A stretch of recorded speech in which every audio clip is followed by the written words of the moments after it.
for a cigar and a scotch every Friday. I come in, wearing a three-piece suit, and he always made a big deal. Oh, look at this kid. He came from Central Casting. What a good-looking guy, et cetera, acting good looks. Look at this guy.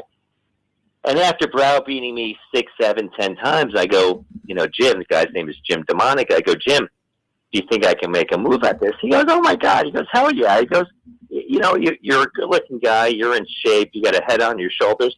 Yeah. And then the first question I asked, which really kind of got me off to the races, what do I need to do? And Jim just broke it down for me. Dennis, you need a headshot. What's a headshot? Call this guy. He'll take care of you. Great. Jim, I got a headshot. What do I do now? You need to learn how to read copy. You need to take a basic class. Boom. I took a basic class. And I really just got off to the races. And what's unique, what I found unique about me, I've got one mouth, 2 ears. I learned early on, keep my mouth closed, keep my ears open, and learn and grow and ask the right questions and be a good listener. Coming into Manhattan, as big as the industry is, it's really small. Everybody knows everybody. So you need to build a good reputation. You need to build a good work ethic. And that's what really just kind of got me off to the races. You mentioned earlier, I did some off Broadway, did some stage work, and that's very arduous. And then I just got into the commercials and film and TV, and just really enjoying it. Major difference. I've got a lot of friends that are thespians, and I always laud them every chance I get. I go, you guys are real actors. I go, I could never again do what you guys do. And they're like, what are you talking about? You're great. I go, yeah, I can do 12, 15, 100 takes until I get the job right. Yeah. You guys have one chance to do it. So. Yeah, Dennis, I got to ask you about a show that you were on. It was a TV series actually called Daddy, We're Back. How'd you get involved with that? And what was it like to be a part of something that was pretty successful? Sure. Things happen for a reason. I've been very, very lucky. And what's my definition of luck? When opportunity meets preparedness. Mm-hmm. A friend of mine sent me a casting, and I looked at it, and I read it once, and I read it twice, and I read it a few times, and then I applied. And I just did, a very basic audition. I sent in a quick self-tape. I think I did it on my cell phone and just sent it in. And then I got the call. It was so much fun. Now, we did this at the height of COVID. So we shot this really in the beginning of the pandemic, which is unique, right? Florida is a very unique animal. We did it down here, and we were able to develop such synergy in the people that we worked with and the cast and the crew. When you finish something like that, it's sad at times because you develop such a familial relationship with your cast and crew, and now you're going your separate ways. What I loved about doing Daddy, We're Back, I'm Daddy, of course, and the way the girls wrote the script, the Irish Twins Productions, the way they wrote the script week to week, I didn't know if I was going to be crying, if I had an emotional scene. I didn't know if I was going to play the strong man. I didn't know, where I was going. But I loved it because they allowed me to really show my range. They really allowed me to go there with many different aspects. And it was just so much fun. Every experience that you have, it's like a rubber band. When you stretch out that rubber band, you're never going to go back to form. Every experience like that, you always grow, and you always become either a better human being, a better actor, more empathetic, and you just grow project to project. But that was by far, I feel, one of my greatest accomplishments, and there's so much going on with that. Rumor has it the ladies have written season 2, so we don't know yet. So you might still have a gig.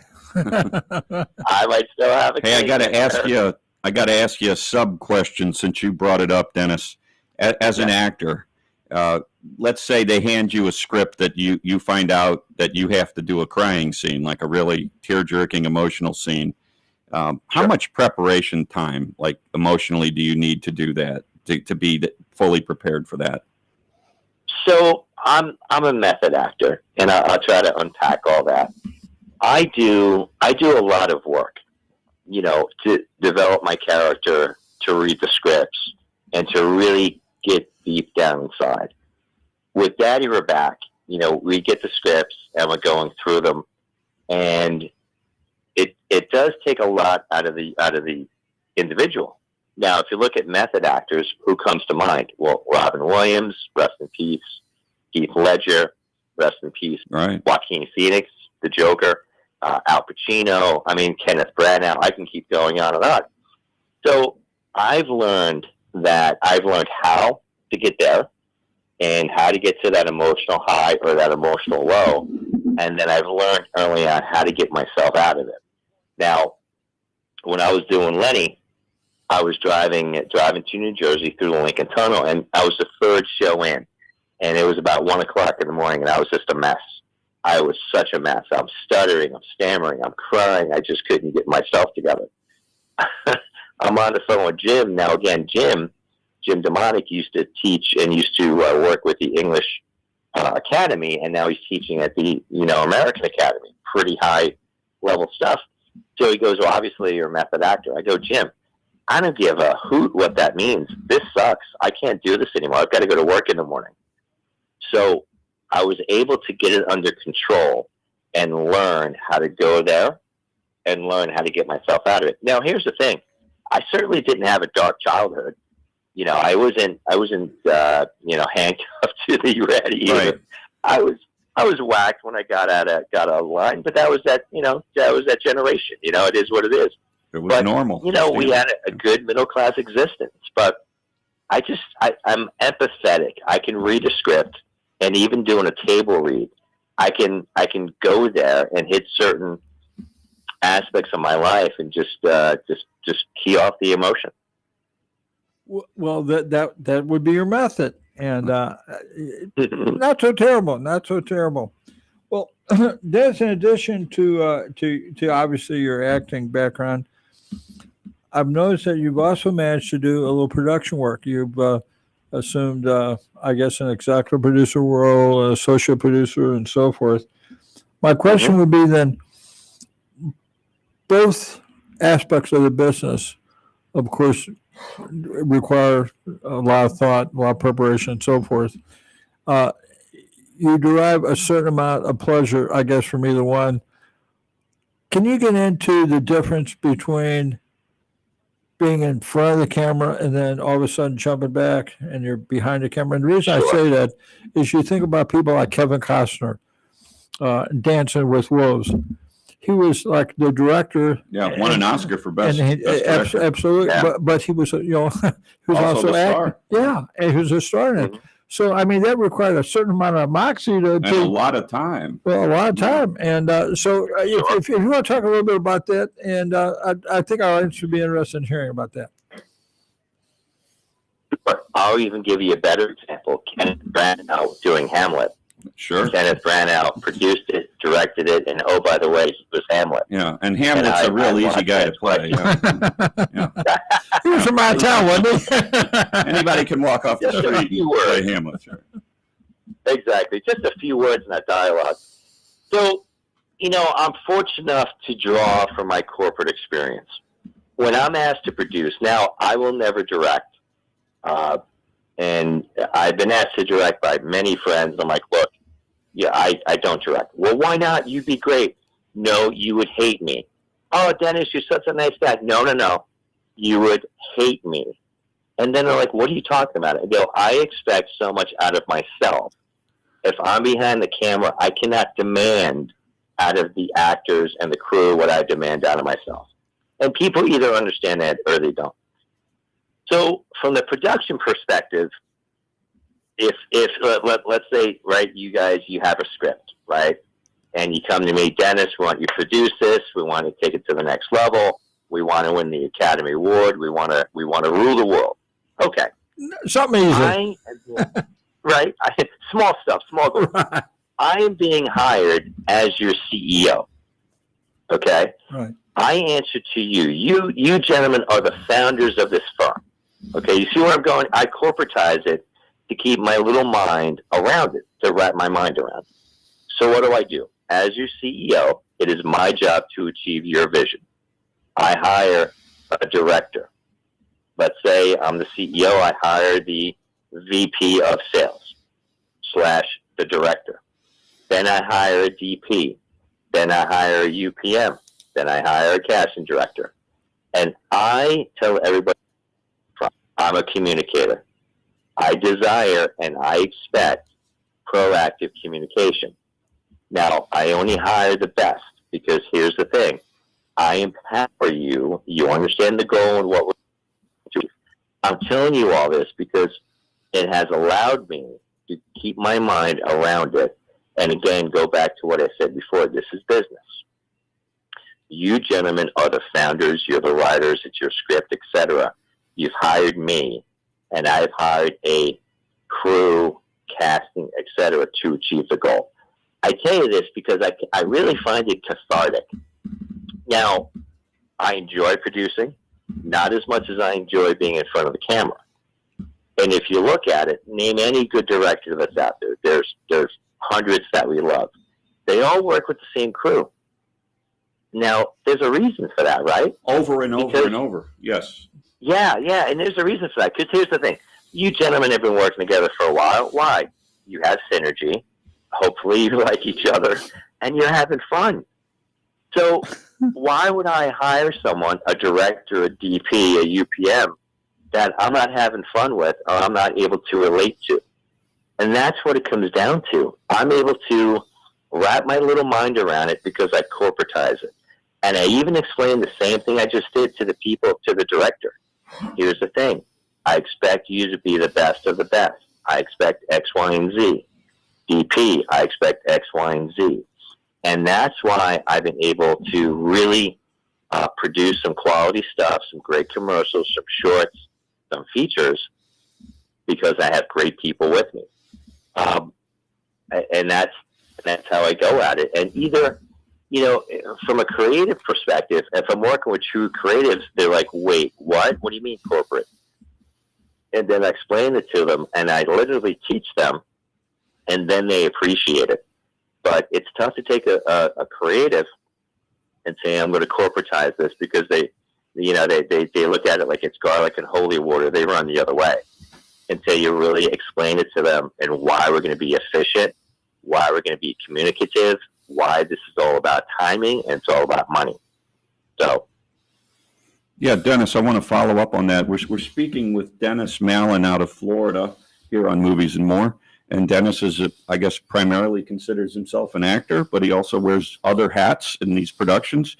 Dennis, in 2019, you wore several hats, as I said, on a production called Triggered. You were assistant director, casting director, location manager, I believe, and executive producer. What sort of budget was that, and what went well and what didn't go quite as well as you might have hoped for?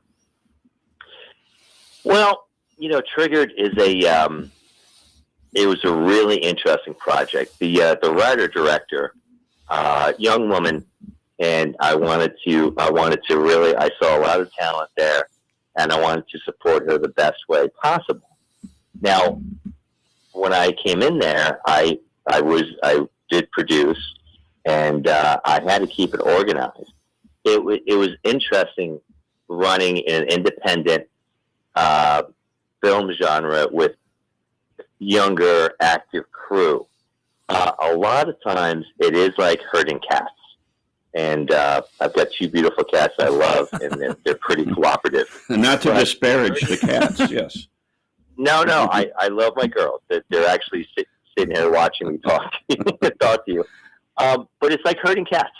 So you learn real quickly, and you hopefully develop real quickly. How are you going to handle each individual? Because each individual, you need to handle everybody separately, everybody differently.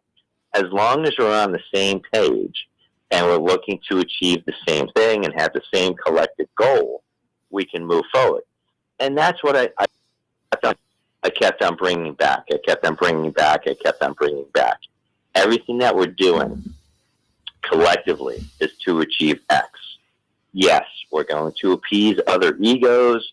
It's gonna be beneficial to other people's careers, but it's a matter of supporting the young director, the young writer, and it's a matter of doing the best work that we can to be proud of and to get something out there. So that's, with every production, there comes different unique challenges. I believe in doing so much pre-production. And if you think you've done enough pre-production, go do some more. Because things come up. Murphy sits on every set. Murphy sits on the shoulder of every director, of every DP. It's a matter of knowing what contingencies are, because things will happen. And, you don't have 8 hours for me to get into all the contingencies and everything that happened. But thank God we did so much pre-production.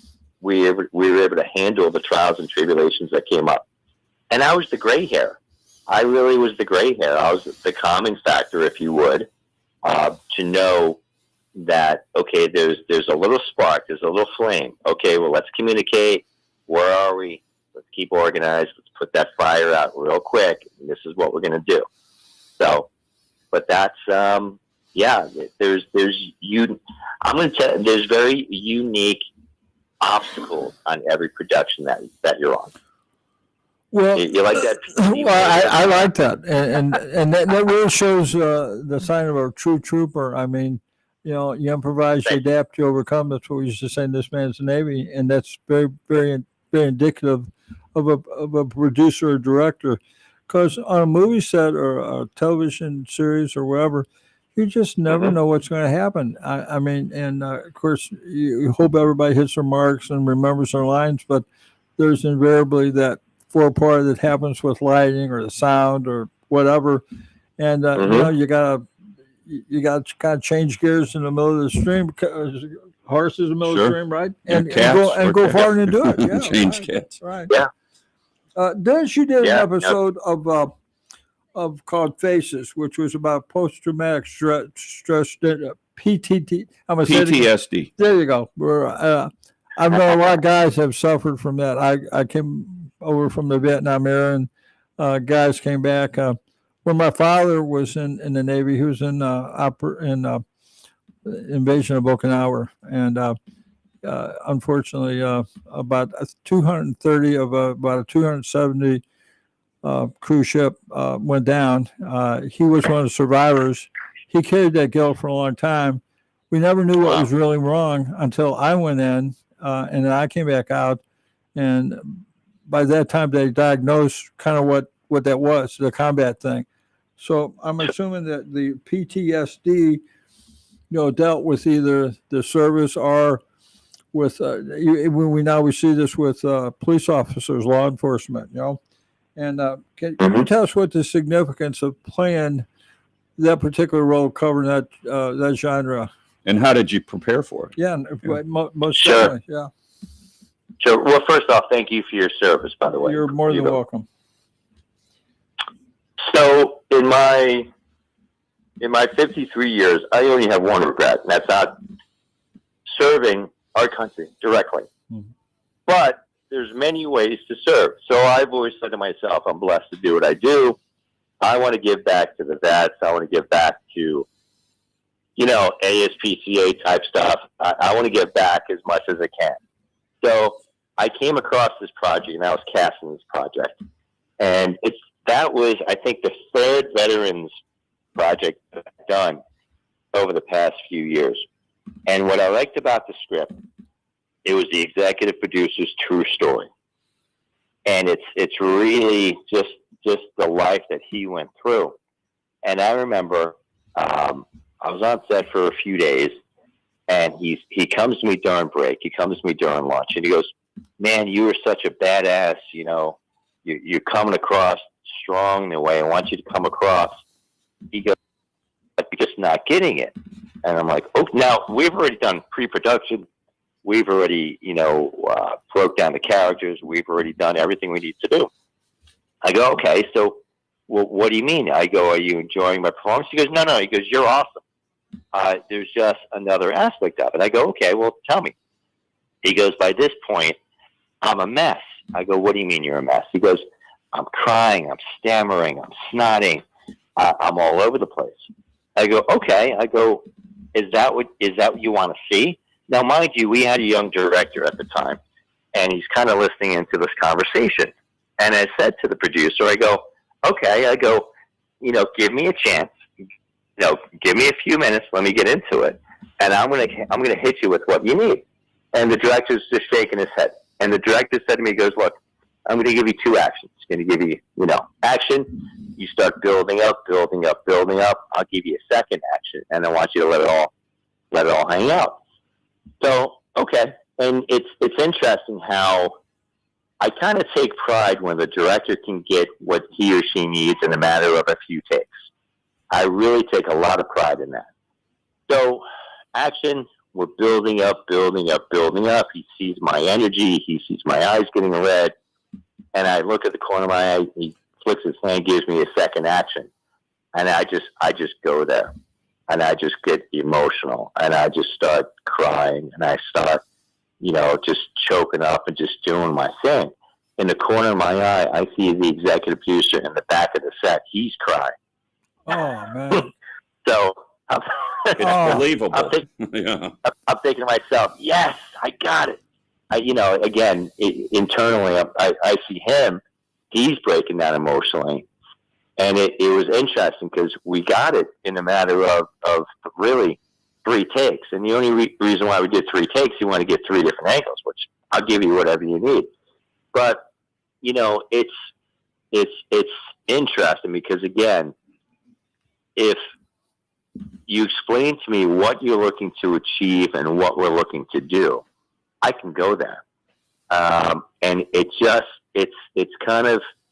an innate skill. It's not something I didn't take courses on. I didn't go to, whatever Well, school. you feel the role, and it kind of comes to you. Dennis, we're coming up here in just a few seconds on our hard break, and we want you to stick around. You're listening to Movies and More with Dennis Mallon. I'm Stacey Hovis, and please stick around for the second half. We look forward to talking to you.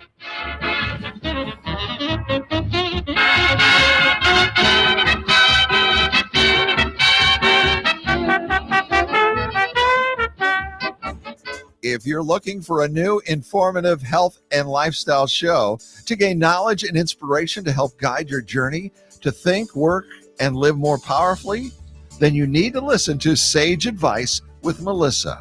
It's live each Thursday from 10 to 11. Now, whether you're trying to improve your life from a mental, physical, or spiritual journey, Sage Advice with Melissa Coleman, CEO of Sage Skincare, delivers weekly advice from industry experts to provide you with insightful suggestions to allow you to thrive with a better quality of life. Melissa's mission: to guide you through the uncharted waters of health and wellness and to give you a voice to help improve your life. So be sure to tune in to Melissa on KWRH 92.9 FM every Thursday at 10 a.m. You'll be glad you did.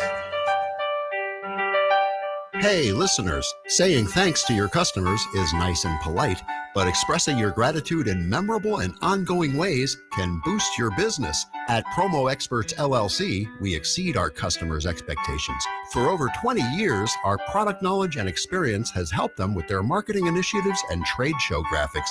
We are happy to put that experience to work for you. Quality products, great customer service, and prices are our #1 priority. We work with you to find unique, creative, and new ideas that fit your image and expectations, helping you build strong relationships with your customers. When you select Promo Experts as your marketing partner, we help you to see more than the big picture. For more information about this exciting In today's opportunity, economy, there are more people looking to buy and sell businesses than ever before. When a company owner needs to sell their business, they can't just stick a for sale sign in the window. They need the assistance of a business broker to locate and vet potential buyers. On the other side, buyers rely on the broker to help facilitate the process of evaluating potential businesses and franchises for sale. A Transworld Business Advisor is the solution for both scenarios. Transworld Business Advisors focus on 3 core concepts: business brokerage, franchise consulting, and franchise development. Transworld has specialized in the sale of business and commercial real estate. Today, Transworld Business Advisors is a global network of brokers offering a turnkey solution for those that want to build a solid business and future for themselves while maintaining a balanced quality of life. With our comprehensive training program, full marketing support, and local field support, you won't have to start from scratch. Our trained experts and members will help you every step of the way. Transworld Business Advisors has 40 plus years of experience, 10,000 plus businesses sold, and 600 plus brokers, 250 offices worldwide. For a free initial consultation, call Charlie Scarlett, business broker, or Billy Rowland, business broker, at 636-400-6100. Again, that's Charlie Scarlett, business broker, or Billy Rowland, business broker, at 636-400-6100. Many small businesses do not have a marketing manager. In many cases, it is the company owner that drives marketing and sales efforts with the gut instinct to survive. Even when small businesses do have a marketing manager, though, many of them are trying to navigate through the complex sales and marketing landscape with little to no success or budget. How to Promote Your Business with Limited Money is a general purpose how-to-business book written for business owners and marketing professionals by business owners Dr. Stan Fine and Joseph W. Klote. This guide is not intended to be read as a front-to-back chapter book and rather serves as a quick reference guide. Refer to this book as you need specific information and skip around as needed. Promoting your business with limited money is one challenging feat, but there are unlimited ideas you can apply to achieve objectives you pre-establish. So put on your marketing hat and let's take action to start showing your prospects the value your business delivers. A little you need to know about Dr. Stan Fine. During his 60-year career, Dr. Fine has become an authority on sales and marketing business development issues. His presentations have made him much in demand as a speaker and seminar leader. He has taught business development topics at numerous universities across the United States and has conducted over 500 sales and management seminars.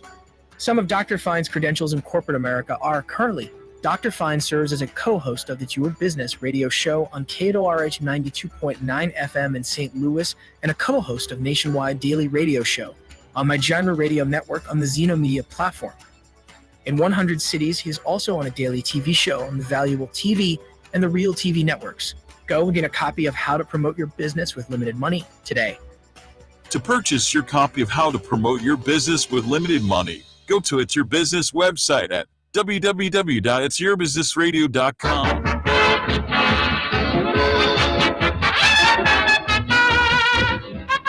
Welcome back to Movies and More. I'm John Brandon. This guy over here is Stacy Hovis, and we're talking to an actor based in Florida, a guy named Dennis Malin. You may have heard of him. He's also a filmmaker. Dennis, nice to have you on Movies and More today, and we want to let you follow up and kind of finish what you were telling us before the break. Sure, guys. We were talking about Face the PTSD. Right. So it was really interesting how if you have a director producer that truly can communicate what they want, the actor, if they can interpret what you want, they can give you what they want. There's a lot of directors out there that are very technical but really aren't communicative per se. So it's incumbent upon the actor to do their diligence, to do their prep, and to come ready for whatever comes their way. You know, the great Tom Hanks says, you know, if you're an actor, you've got to show up early. If you're on time, you're late. I pride myself in being one of the first people on set. That's just what I do. You need to be off book. You need to know the word inside and out, upside down, you know, a roundabout. And you need to bring 10 plus different ideas because you need to show the director something. And you really don't know which way they want you to go. But you've got to come with ideas. You got to come prepared. With Face the PTSD, I came prepared with many different aspects. So when the producer said to me, look, I want you to go emotional. I want you to go strong emotionally on this aspect, on this set of dialogue. I was truly able to get what they want. And it's always, you know, you take pride in what you do. When you look at the director and the director's emotional, you look at the DP and the DP's looking through the frame, and you're able to really hit them in their heart, hit them in their head, hit them in their heart. It means a lot. You know, I walk away feeling satisfied and fulfilled that I'm able to hit that mark and give them what they want. So, and like I said, I would do anything for our veterans. I would give back. I would do anything and everything. And yeah, I'm just excited and hoping I get more projects like that. Hope to work with more veteran organizations, either as a spokesperson or doing whatever I can do to help bring light, you know, to this traumatic effect. I mean, what do they say? 22 veterans a day take their own lives. I mean, that's a says statistic. The VA is my primary medical giver, and I've seen a lot of folks come through there, a lot of young guys, women, what have you. And I tell you, this Afghanistan thing was just terrible. The carnage that came from that. And it seems like, you know, for what, you know, we pull it out and we're nowhere. But that's political. But thank you so much for reaching out to those of us who need the help. And God bless you, man. Thank you. Yeah. Well, thank you, Steve. My pleasure. My pleasure. Thanks, John. I want to ask you a specific question. You've worn numerous hats on various productions. And you've been doing this, around 25 years as an actor, I guess mainly focused as an actor. Yes, sir. What was your first instance, if you can recall, I'm putting you on the spot, what was your first instance where you were involved with a production where you thought, oh my God, I'm in over my head, I've bit off way more than I could chew?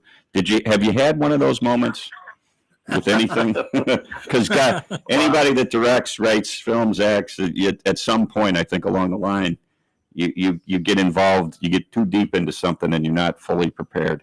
You don't seem like the kind of guy that is not fully prepared. And you want me to admit that on the air? Yes, I do. We're going to break some news. You will not admit nor deny that we've been in that world famous. I cannot recall.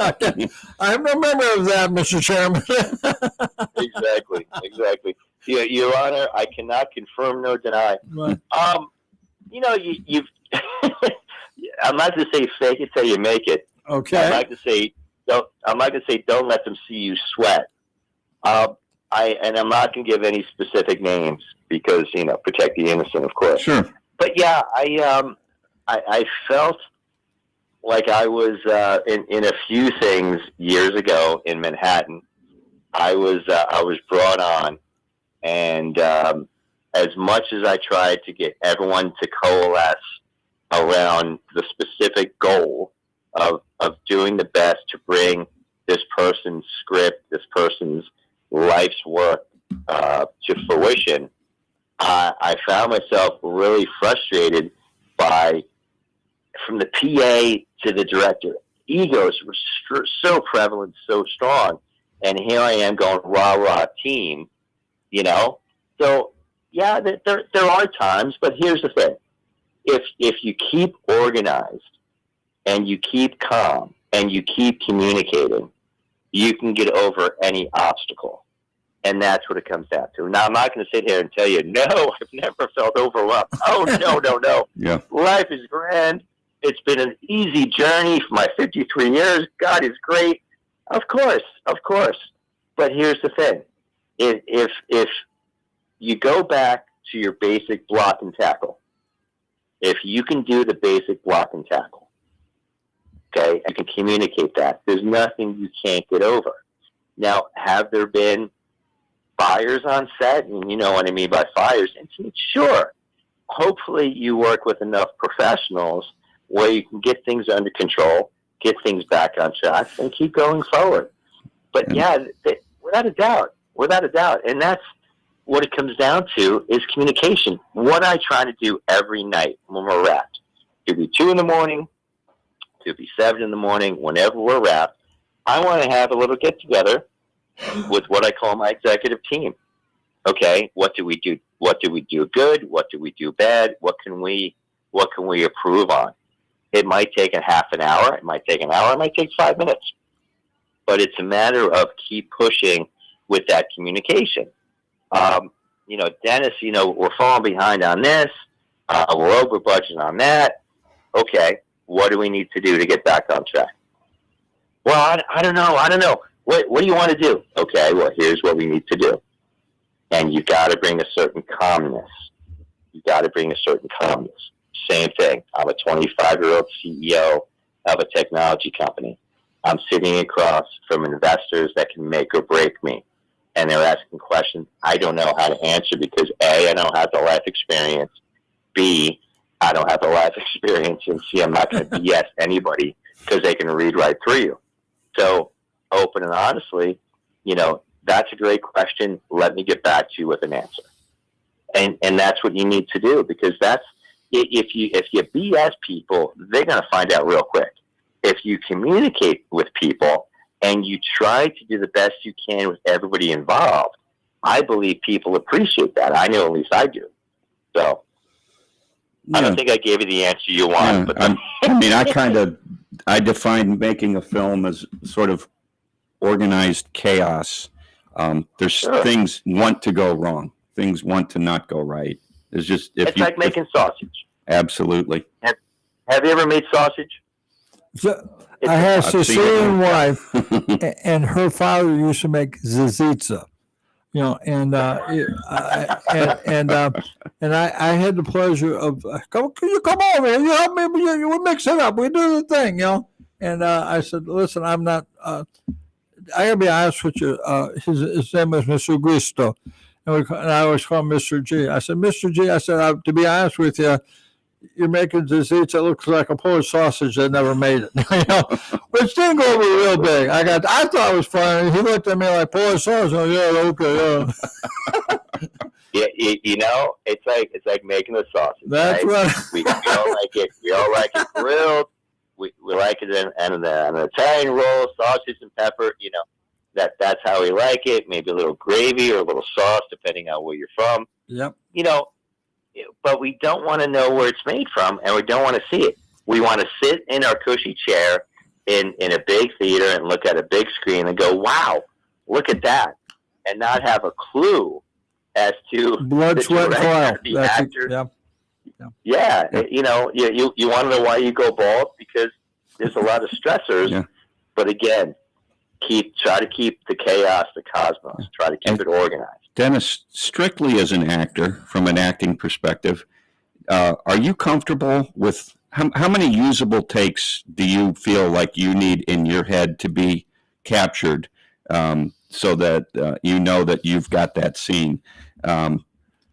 It just seems like whenever I've accidentally gotten the perfect take with an actor making a film, I end up in the edit bay and there's some kind of technical glitch, you know, something. And then, so my philosophy is get 2 or 3 usable takes at minimum, even if it's a very emotional scene. What's your rule of thumb? Do you think about things like that? Well, you know, here's the thing. It's collaborative. Now, Sir Anthony Hopkins, all right, great actor. He'll give you 3 takes. Mm-hmm. If you don't get what you need in 3 takes, he's walking off set. Okay, right. I ain't no Tony Hopkins. Okay, few of us are. Dennis. It's a collaborative thing, because I might come up to the director, and I'm always trying to huddle with the director, with the DP after each take. You know, what do you think? Can we do this? Can you do that? If I come up to you and let's say we do 3-4 takes. Who knows? The lighting, the this, the that. But if I feel I've got one more and I can show you something different, I'm going to ask you, hey, you know, can we do one more? I really like to try this. No, we're good. We got what we need. Yeah, but would you mind? Let's just do one more, because I really feel, and it's a collaborative thing. Now, I can tell you, honestly, I've been abused. I was in this one movie, not going to give you specifics. Sure. There was 20 takes. I had to cry. Yeah. Now, I'll give you full-on emotion. I'll give you all my energy. But at the 6th take, at the 7th take, yeah. I'm empty. I am empty. Tears are not coming. And I'm looking, it was a scene with a guy on a stretcher, and I'm standing over him. He happened to be my son, and he's dying, and I'm just like, I'm just crying. I'm just emotional as we're delivering our last lines. We did 20 plus takes. Wow. And I'm looking at the guy in the stretcher, and on like the 16th take, I go, I got nothing left. You and Brando. I have no more Yeah, right. dialogue left. I got nothing. I got nothing left. And the guy's looking at me saying, "Yeah, I don't know what the hell's going on." I go, "We go past 20. I'm walking off." He goes, "Me too." And we got up to 20, and and they're resetting. And look, I'm a professional, but when I feel I'm being abused, and this is a lesson for anyone, step up and say something. And at the 20th take, I basically made it well known, I'm done. I'm done. I don't know what's going on. Did you find out what the problem camera. was, Stas? Why were there so many takes? I mean, it's normally technical. Director didn't know what he wanted, or Something. he or I she mean, wanted did to- you find out what the problem was? It was a combination of things. Okay. It was a combination of technical. It was a combination All right. of the let's say creative discourse between the executive team. You like I've learned to be PC throughout the years. 10 years ago in New York, I just gave it to you the way creative discourse. Now, That's a smooth way of saying it. Yes. I can't give you what I don't have, and if you're not communicating with me, it's tough for me to give you what you want. Sure. Yeah. So how much time that was is editing, is being in the edit bay important to you after you've shot everything as an actor? Does that matter to you? Or do you just like to hand it over? I just like to hand it over. Now, I had a Super Bowl commercial. Remy Martin with Serena Williams. I was the OCP, on camera principal. So, I heard about 300 plus million people watch the game, and half of them were my family and friends because I told everybody. Now, I go to a Super Bowl party, and it's me and 30 other actors. So I want to play cool, but the hostess goes, "This is Dennis Mellon. He's got a commercial coming up in the Super Bowl." Now all actors like, yeah.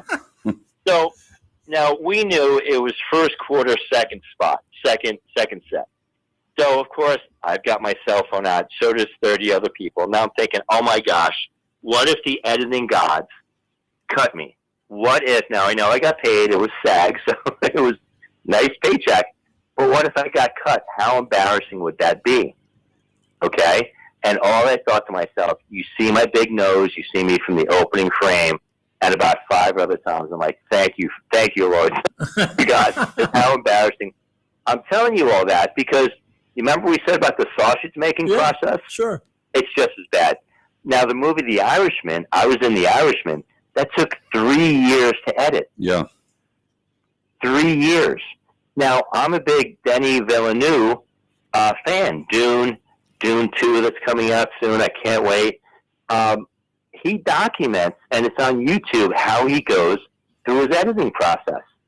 And it's like Picasso looking at each frame. And it's an arduous task. I do not, want to be an editor. I don't want to be involved in that process. Fortunately, Romello Blade, writer, director, producer, great people, got me involved during the process. And he kept sending me, 2-hour movies again and again and again. What do you think of this? What do you think of that, Dennis? Take a look at this. You've got a discerning eye. I don't want to be part of that. They appreciate your experience and your ability, and I would feel honored. But I know what you're saying. Enough already. You have to be an extremely patient, tolerant person to be a successful editor. Well, that rules me out. Well, me too. And the older I get, the more my ADD kicks my butt. And I like keeping busy, but that the post-op work, okay, unless I'm producing, of course I'm involved. But no, I don't want to get involved in the editing. And, literally it's interesting because family and friends are like, well, when's the movie coming out? I have no idea. What do you mean you don't know? Look, I'm just an actor. I did this. The check cleared. I don't know what's going on. Well, you were talking about getting older. There's an old saying that there's a race in a man's life what happens first? He either loses his patience or his hair. Okay. And I tell you what, I heard that from a guy that was, well, actually he was balding, so I guess he knew that was, he didn't have any patience, nor did he have any hair, so I don't know what that means. So you were asking about the soccer thing. Yeah, let's talk about photography for just a second, Dennis. Sure. You actually had some involvement in the Women's World Cup in 2019 in France as a photographer. Tell us about that. Well, we did a commercial for the Women's World Cup, and it was kind of like a BTS behind the scenes commercial. And I was fortunate enough to meet a lot of the players, and it was a lot of fun. It just was truly fun. You know, you're showing American pride. Of course, you know, we've got the best female soccer team in the world, you know, how many years straight. And it was really interesting. I remember we had this one scene where we had this stunt woman, you know, she's dribbling the ball, she's coming forward, she gets slide tackled, and she literally jumps up about 10 feet in the air and does a tuck and roll as they're playing soccer. And it was interesting. I was kind of like the B camera, and I'm trying to capture it, and she went so fast, and every time she got air, I found myself going, and you okay? You okay? And it was an opportunity that I got a call from a good friend of mine. Hey, can you help out? Can you do this? I'm like, well, I'm not that technical. No. You're gonna be on the B camera. I want you to capture this, and this outside of the principal camera. I'm like, all right. And we did it right down here in Tampa. We did it at Raymond James Stadium, which was easier for me. And it was just, it was fun. I've been fortunate enough to come across a lot of great people and just a lot of great experiences. And you really have to relish everything that comes across. I get a lot of what I call the suddenlies. Suddenly, something falls in your lap. A door opens suddenly. And it's up to you to either take advantage of it or pass. Yeah. But things happen for a reason. Yeah. And I just want to take the suddenlies and run with them. Yeah, and recognize it when it happens.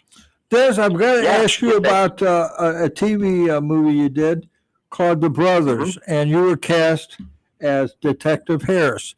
Now, I'm sure that had nothing to do with the fact that you're Irish and you look like you could be a police officer. Now, I don't know if you're stereotypicalized or, but I mean, you know, but tell us about that. I want to hear about that. Sure. First off, stereotype me any way you want. As long as you pay me. Just make sure the check clears, right? As long as the check clears, you stereotype me, you know, typecast me. I don't care. So I remember going in for the audition. Now, of course, had the sides, got the script. I'm totally off book. I go up there looking like a cop.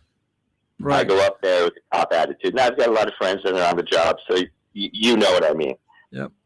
From the moment I knocked on the door, I introduced myself as Detective Harris. I came in, Detective Harris. I auditioned. I had a weapon. I had a badge. And I didn't break character for the hour I was there. Did the audition, did 3 takes. They sat me down, and they're talking to me, and I'm talking to them like I'm Detective Harris. And after an hour of all that, they're like, look, you got the role. Well, so sometimes, so a moment. Dennis, we're down to about 3 minutes to go here, so I'm going to get a couple quick questions. Go ahead. Well, we got about a minute. But pardon me, make that a minute.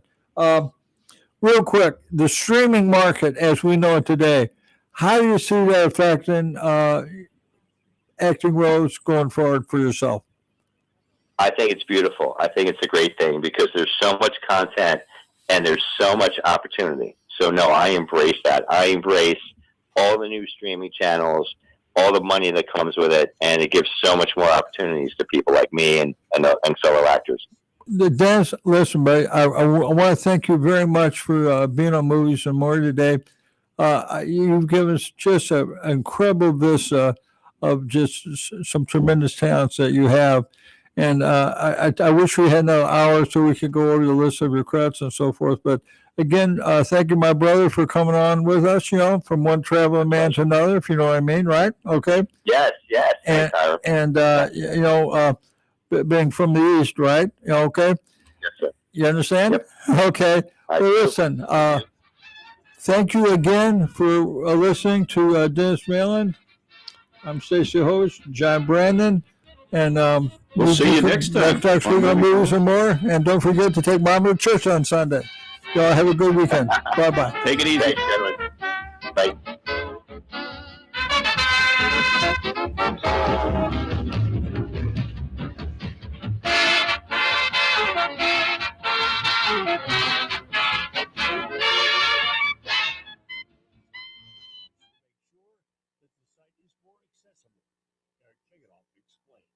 The Justice Department has updated ADA.gov to provide more straightforward information on the rights of people with disabilities. It also is more accessible for people with low vision who use screen readers to navigate the internet, such as Heidi von Ravensburg with the University of Oregon's Center on Human Development. She says the use of heading tags helps the site, noting that a website without proper heading tags is like an elevator without buttons that stops on every floor. If you're only going to the second or third floor, that may not be terribly inconvenient. But if you have to go to the 23rd floor, the 57th floor, the third floor, you can see how you'd probably want to give up before dealing with that. Von Ravensburg says the website used to be heavy on legal language, which included citations that are hard for someone with a screen reader to look through. The website includes guidance on a range of topics, from service animals to polling places. Finally, our Danielle Smith lets us know a pandemic-era law that helps keep kids and families continuously covered is set to expire this spring. More than 58% of kids in Arkansas rely on Medicaid or